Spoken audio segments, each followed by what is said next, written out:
2 years on since the US-led coalition started its offensive against Islamic State, the Pentagon claims no more than 55 civilians have been killed by airstrikes. But an independent monitoring group says the collateral damage is actually much higher.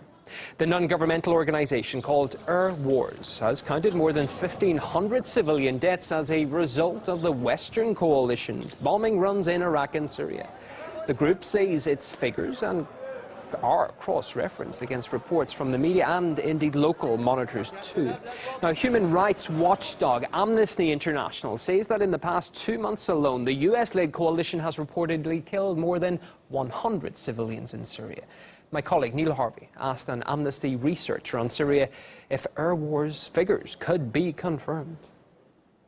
The Air Wars research we think is excellent. They do a phenomenally good transparency job in monitoring what forces involved in the conflict in Syria are doing, particularly looking at coalition strikes and those of Russia.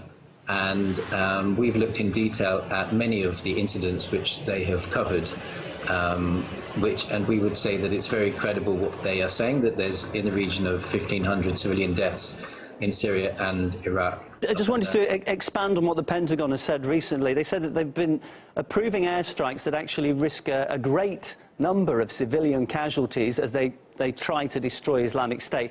At the same time, though, we have the US saying they're doing everything they possibly can to prevent civilian casualties. So it sounds like they're saying they're taking risks with innocent lives. At the same time, they're doing everything to prevent the loss of innocent life. How is that possible to do both?